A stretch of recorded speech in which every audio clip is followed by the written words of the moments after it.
your birthday? Your year? You gotta be more creative. Mm-mm. Okay. Okay, Kaz, roll it. All right. Good morning, you guys. My name is Cassie Mitchell, and this is Brittany Fox. and we are presenting you with our Talent Acquisition Podcast. What's up? What's up? What's up? It's your girl Brittany, and this is. Your girl Cass. And we're back again with another podcast. It's 2024, and we're so excited to be back in front of you. And as you can see, we have a guest here with us, which is our producer, Dom. We are sincerely appreciative of Dom. He is in the background all the time, helping us with all the technical stuff that goes into our podcast. And we're just so excited to have him as our producer and joining us today for an awesome topic. Dom, can you introduce yourself? Yeah, so my name is Dom. I have a lot of experience in the DEI space. I also have some experience with culture and innovation, and I've facilitated some trainings throughout healthcare organizations, just kind of making sure that people understand different perspectives. So I'm excited to talk today with y'all about pay equity. Yes. Yes. I'm super excited about this topic. It's important because we definitely need to dig in more. I don't think a lot of candidates, a lot of people in general know a lot of knowledge around pay equity. So I'm super excited to dig into this topic. Y'all, listen, be ready because this is going to be like one of these most authentic conversations. Like I can already feel it. Exactly. Let's take it away. So of course, as a recruiter, like pay equity is definitely different from my view, but I definitely want to hear from you guys, like how pay equity, something that have you noticed throughout your career? Like, give me the tea. So as far as myself, I can tell you I've worked in a lot of different spaces, from logistics to healthcare to just customer service based. And every organization I've worked for has a very different purview on it. I think that as a candidate, it's important to understand what your skills are and what you represent, right? So I myself am a transgender man. I know what I represent. So I can tell you I've gone through the motions of seeing what it means to be a woman in the workplace and see the difference in pay between a man. I can also tell you that I'm an immigrant and that I am Muslim. So I've seen that there are some disparities with that as well, but it truly is based on what organizations that you're applying to. So something I was very surprised about was transitioning and seeing the pay difference between an organization that knew that I was a trans man or just a woman in their purview, and an organization that just saw me as a man and knew nothing else about me. It's crucial as a candidate to really deep dive into these organizations that you're applying for. Because yes, you could love this job, but does this organization value you as an individual and everything that you represent? So do they have a fleshed out DEI department? Do they have health equity or pay equity integrated within their systems? I don't know about y'all, but have you ever looked at it as a talent acquisition or a recruiter, how different it could be for someone from different types of backgrounds? I guess, and yes and no, and that's why I love this topic today because, of course, we're looking at resumes. So we, as a recruiter, you have a specialty. So specifically right now, I have a specialty in hiring within imaging. So if you have an imaging specialist specialty, or if you have a tech specialty, your resumes are going to be dedicated to that specialty in which you're hiring for. So you're looking for specific candidates that fit that job description. You're not getting to see what they look like. You're not getting to, you're only getting that 5 seconds, they say, just to, quick 5 to 10 seconds just to glance at their paper, seeing if they mark off those key notes on that resume and on that job description, if they are aligning. And that's what gets them to the next step. And the next step may be to talk to us on the phone versus filling out a card or filling out an email or something like that. And then the next step after talking to us may go to the manager. So you're basically judging off of that resume specifically, more so being able, so education specifics, education there, just that job description, how much do they align with the job description prior to actually being able to speak with the individual and learn more about them on my end, I'll say. That's equitable hiring, right? And that's the way that it should be done. And it's sad to say that these are discriminations based on like long-standing historical reasons, and it's despicable, Hmm. but it still happens, and that's why it's crucial to know what you're getting into before you do that.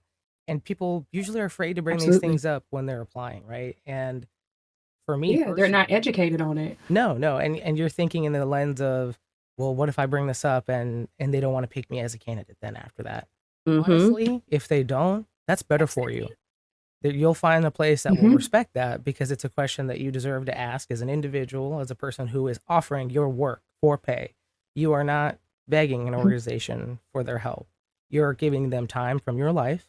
You're taking away Hmm. time from your family and from your other responsibilities. So you want to make sure where you're Yeah, at, you're happy and you're respected as a person, first and foremost. So, definitely. And piggyback. Oh, sorry, Dom. no, go ahead. No, just to piggyback off like Brittany, so like she was saying, like from my side as a recruiter, I don't really get to see those type of things. Like for the roles that I currently recruit for, it's like a set pay. So there is no negotiation. There is no adjustment based on if you do have 5, 10 years of experience, like it's a set pay. So in those type of circumstances, Dom, and Brittany, how can a candidate try to get an increase if it is a set pay? And if this is off topic, I'm sorry, but I'm just curious. Like, No, that's is there good. any No, that's why way, this conversation. Yeah. I think that that's where I feel like that's you should always be marketable wherever you are, and I think that that's to Dom's point too. You need to make sure that you're pursuing an organization that will be open to hearing that you may bring more to the table than has been brought before, or you may be bringing less to the table that's been brought before. But I feel like everyone always deserves that fair chance. Trying to put everyone in a category, it's just it's don't want to say it's not ethical, but in a grand scheme of things, it's not. You still have to make sure that you're taking time to make that individual an individual as they are. They're coming into your team to be an asset. Otherwise, you won't need to continue to grow, right? So if I'm continuing to bring in different individuals, but bringing them in the same terms, what makes them an asset to my team? What makes them feel different?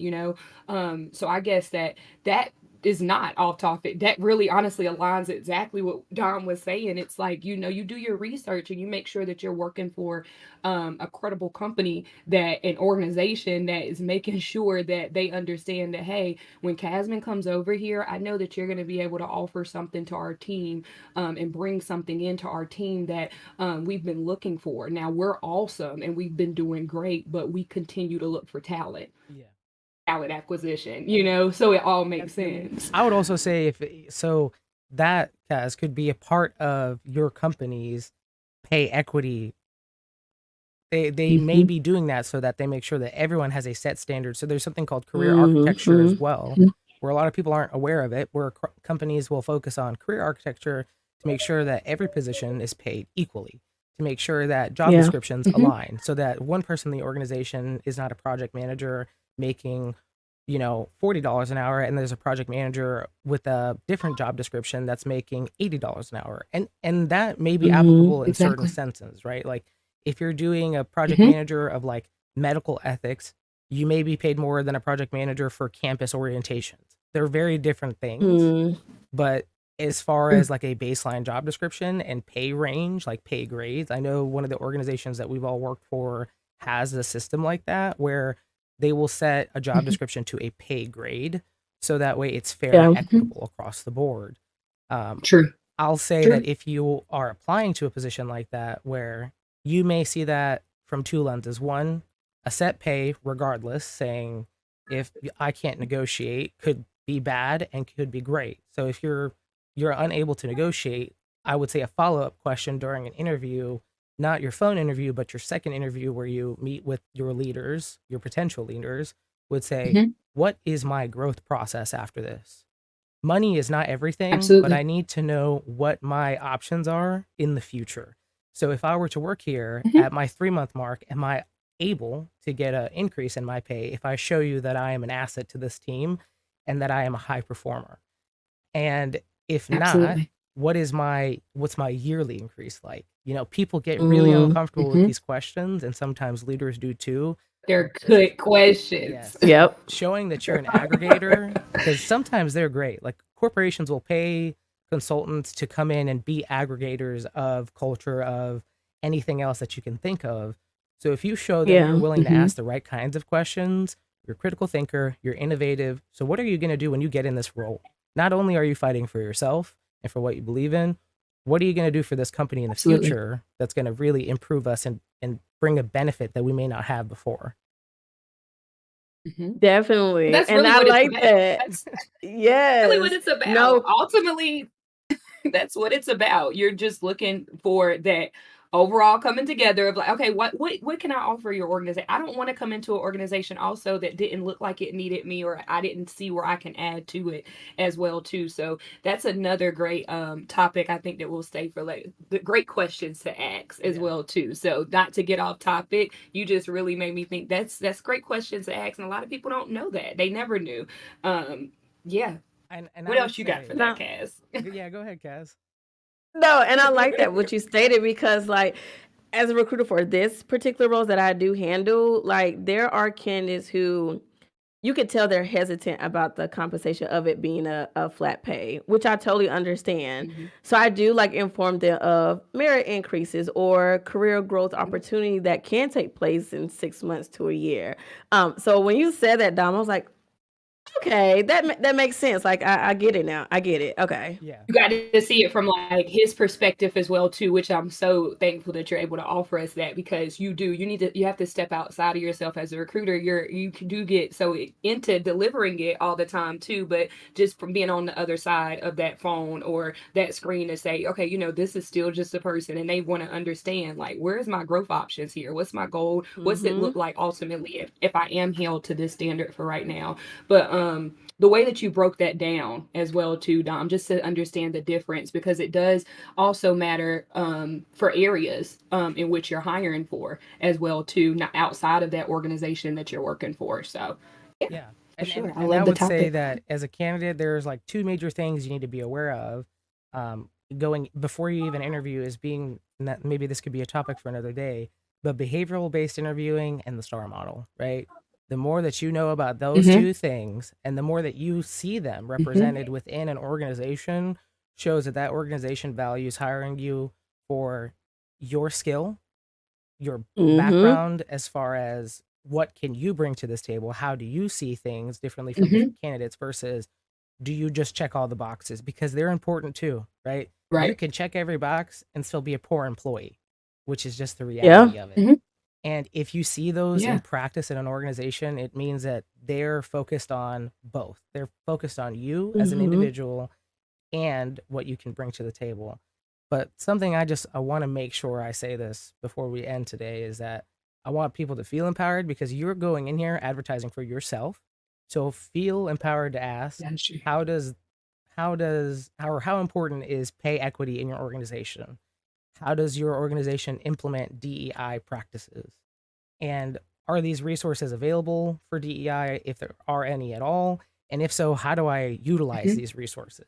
Because if you get into this interview and you ask those questions and one that leader doesn't know how to respond, there's a problem. Or you may want to reconsider taking a step back and seeing if they come back with those questions to you after your interview or if they Mm-hmm. don't have any answers at all. Yeah. No, Exactly. that's That's good. so smart. Is so smart, so true. And then also given that confidence to have that, hearing you speak, it just also makes me think about my journey of just Yep. just having to also be an employee, because you have that seat that you have to sit, and you have to be an advocate for yourself. And sometimes it's easy as a recruiter, you do it all day for other people, but then you get in that seat and you're like, and it's time to do it for yourself. And I have even had to have those challenging conversations, like, Yeah. you never want to put a price tag on what you're worth, and you want to also give yourself room to grow. And I think that that's something really big to me. I'm always of course big on compensation, but I'm also very big on growth and what also I can get out of it from an experience standpoint too. So being able to have these level set conversations to know the difference, and to knowing, okay, well, Mm-hmm. I'm at a different level of experience now going in. I know a little bit more than I did before.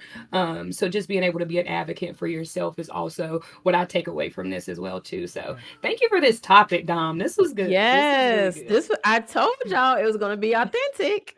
I already Very knew. Like, no, authentic. this was really good and very helpful because I know our viewers have learned a lot from this episode. So if you guys have some questions or if you want us to go deeper into pay equity, compensation, DEI, drop it in the comments below. Share, Yeah. like, subscribe, all that good stuff. Okay. We want to hear from you Yeah. guys because this is, this is what we do. So This is what we do. This is conversations. And as you just got to meet our awesome producer, Dom, Dom brings in awesome topics as well, too. So can you. This was completely Dom wanting to talk to us about this and educating us, and then we educate him. And this is what we do. So drop those comments, keep us going, like, subscribe, everything Casman said, and we'll be back again in front of you here soon. Bye, guys. bye, you guys.